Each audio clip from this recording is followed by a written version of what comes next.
Worksheet 5 का start करेंगे fourth question. तो क्वेश्चन है find the value by using distributive property.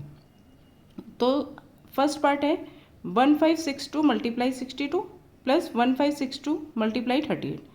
First product ये है, सेकंड प्रोडक्ट ये है। अब इनकी हमें वैल्यू फाइंड करनी है। कैसे करनी है?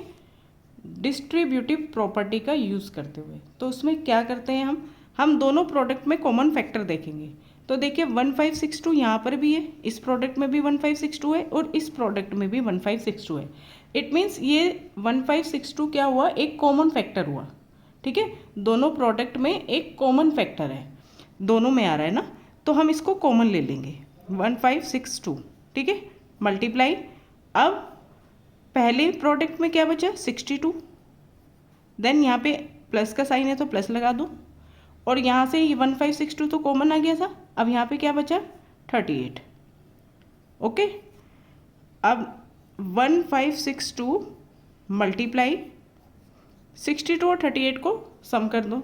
इन दोनों का सम कितना हो गया 100। क्लियर। अब 1562 की मल्टीप्लाई हम 100 से करेंगे तो आएगा 156200।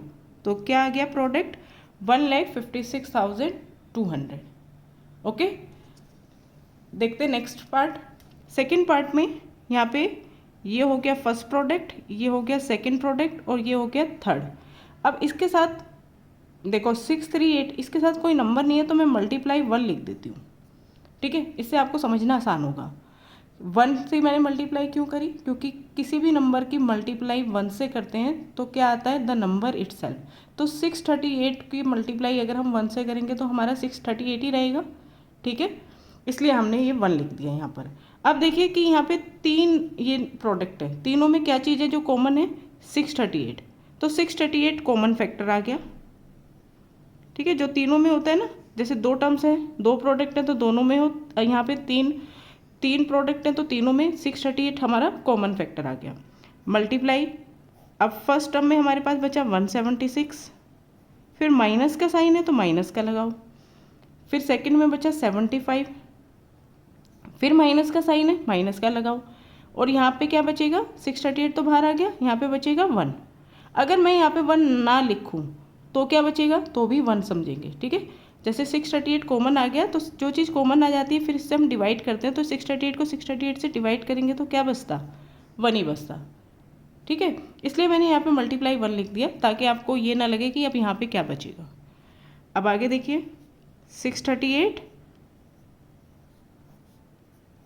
इसको सॉल्व कर लेते हैं। 176 माइनस 75 कितना बचेगा, 6 में से 5 गए 0, 7 में से 7 गए, सॉरी 6 में से 5 गए 1, 7 में से 7 0, और ये 1 एज इट इज़ -1। ठीक है, इसमें से पहले मैंने ये माइनस किया तो ये आया, अब आगे -1 करेंगे तो 638 मल्टीप्लाई 101 में से 1 माइनस करा तो आ गया 100। ठीक है, अब 100 से हमने मल्टीप्लाई करना सीखा है। इससे आगे वाले क्वेश्चंस में 10 100 से हम डायरेक्ट मल्टीप्लाई करते हैं, 10 है 100 है 1000 है। 638 की मल्टीप्लाई 1 से करेंगे 638, और कितने जीरो हैं 2, तो पीछे 2 जीरो लगा दो। ठीक है, तो ये आ गया 63,800। नेक्स्ट क्वेश्चन सी पार्ट देखिए 85 मल्टीप्लाई 15 ये फर्स्ट प्रोडक्ट है, प्लस 15 मल्टीप्लाई 15 ये सेकेंड प्रोडक्ट है। अब दोनों प्रोडक्ट में क्या चीज़ है जो कॉमन है, 15 यहाँ पर भी है यहाँ पर भी है, तो 15 हमने एक कॉमन फैक्टर ले लिया दोनों प्रोडक्ट में। फर्स्ट प्रोडक्ट में बचा 85, फिर प्लस का साइन है तो प्लस का साइन लगा दो। अब सेकंड प्रोडक्ट में एक 15 बाहर आ गया, एक 15 बचा, उसको एज इट इज़ लिख दो यहाँ पे। ठीक है, अब 85 प्लस 15 कितना हो गया 100, और 15 मल्टीप्लाई 100 कितना हो जाएगा 1500। क्लियर। डी पार्ट देखिए ये फर्स्ट प्रोडक्ट है, इसमें 3 टर्म्स हैं, ये सेकंड प्रोडक्ट है, इसमें 2 टर्म्स हैं। अब यहाँ पे अगर हम देखें तो हमारे पास कुछ कॉमन फैक्टर नज़र नहीं आ रहा, लेकिन अगर मैं 688 की मल्टीप्लाई 10 से कर दूँ तो ये 6880 बन जाएगा जो सेकंड प्रोडक्ट में भी है। तो पहले मैं यही करूँगी, पहले मैंने 688 की मल्टीप्लाई 10 से कर दी। ठीक है, तो ये बन गया 688 0 मल्टीप्लाई 437। सेकेंड प्रोडक्ट मैंने एज इट इज़ रख दिया 6880 मल्टीप्लाई 337। ठीक है, एक स्टेप कर दिया। अब देखिए, अब दोनों प्रोडक्ट में क्या चीज़ कॉमन है, 6880 कॉमन फैक्टर है, तो हमने इसे कॉमन ले लिया। फिर है मल्टीप्लाई, यहाँ पे क्या बचेगा 437, फिर माइनस का साइन है, माइनस का साइन पुट करो, यहाँ पे क्या बचेगा 337, है ना। 6880 तो बाहर आ गया, तो यहाँ पे बचेगा 337। क्लियर। अब 6880 मल्टीप्लाई 437 माइनस 337 कितना आ गया 100।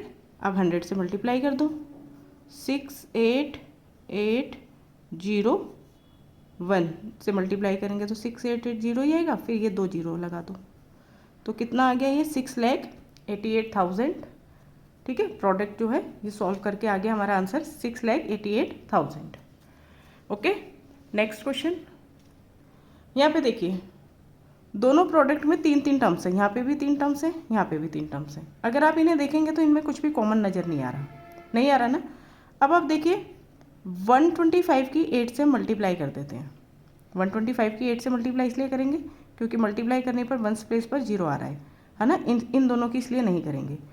8 5 जा 40 कैरी 4, 8 2 जा 16, 16 प्लस 4 20 0 कैरी 2, 8 1 जा 8 प्लस 2 10। तो 125 की 8 से मल्टीप्लाई करके आ गया 1000, और दूसरा नंबर क्या है 883, ये एज इट इज़ रहने दो। फिर प्लस 117 एज इट इज़ रहने दो। यहाँ पे 25 और 40 की मल्टीप्लाई कर दो, ये दोनों प्रोडक्ट करना आसान है ना। 25 4 जा 100 होते, तो 100 और 40 वाली ये 0 एक और लगा दो, तो ये बन जाएगा 1000। ठीक है, अब आप देखिए दोनों प्रोडक्ट में क्या है कॉमन फैक्टर 1000। ठीक है, तो 1000 हमने कॉमन ले लिया। अब फर्स्ट प्रोडक्ट में क्या बचा 883 प्लस दूसरे प्रोडक्ट में क्या बचा 117, है ना। 1000 कॉमन आ गया था दोनों में से। अब 1000 मल्टीप्लाई 883 और 117 को ऐड कर दो, तो ये भी 1000 बन रहा है। ठीक है, अब 1000 और 1000 का प्रोडक्ट क्या हो जाएगा 1 इंटू 1 1 होता है। अब काउंट कर लो 0, 3 जीरो यहाँ है, 3 जीरो यहाँ है, कितनी जीरो हो गई 6 जीरो लगा दो, 1 2 3 4 5 6, तो कितना बन गया ये 10 lakh. Okay, last part F part में देखिए, यहाँ पर 1 2 3 4 प्रोडक्ट हैं। ठीक है, अब 4 प्रोडक्ट में आप देखिए पहले 2 प्रोडक्ट जो हैं उसमें हमारे पास 750 कॉमन है, कॉमन फैक्टर है। दोनों प्रोडक्ट में 750 कॉमन फैक्टर है, तो पहले स्टार्टिंग के जो 2 प्रोडक्ट है ना उसमें से हमने 750 कॉमन फैक्टर ले लिया। ठीक है, जब ये 750 कॉमन फैक्टर आ गया तो फर्स्ट प्रोडक्ट में बचा 17, फिर प्लस का साइन है तो प्लस का साइन लगाओ, और सेकेंड प्रोडक्ट में बचा 38। ठीक है, अब यहाँ पे देखिए थर्ड और फोर्थ प्रोडक्ट में यहाँ प्लस का साइन है तो प्लस का लगा दिया। 750 दोनों में कॉमन है ना। 750 दोनों प्रोडक्ट में कॉमन फैक्टर है, तो यहाँ से मैंने कॉमन ले लिया 750। ठीक है, देखा जाए तो चारों में ही 750 कॉमन है, हम एक साथ भी ले सकते हैं। यहाँ पे मैंने ये स्टेप गलत कर दिया। ठीक है, यहाँ पे देखिए आप 750 चारों में है ना, तो एक बार में ही हम चारों में से ही कॉमन फैक्टर 750 ले लेते हैं। फर्स्ट प्रोडक्ट में आएगा 17 प्लस सेकंड प्रोडक्ट में बचेगा 38 प्लस थर्ड प्रोडक्ट में 27 प्लस फोर्थ में 18, है ना। तो ये कितना हो जाएगा 750 मल्टीप्लाई, अब इन चारों को ऐड कर दो आप, 7 + 8 15, 15 और 7 कितने हो गए 15, और 7 + 8 15, 15 और 15 30 का 0 कैरी हो गया 3। ठीक है, 3 और 1 4 5 6 7 8 9 और 1 10, यानी कि इन सब का सम बन गया 100। अब 750 की 100 से मल्टीप्लाई कर दो, 750 और ये 2 जीरो और ऐड कर दो, तो कितना आ गया 75,000। तो फिर क्वेश्चन नंबर 4 कंप्लीट हुआ। स्टार्ट करते हैं 5th क्वेश्चन।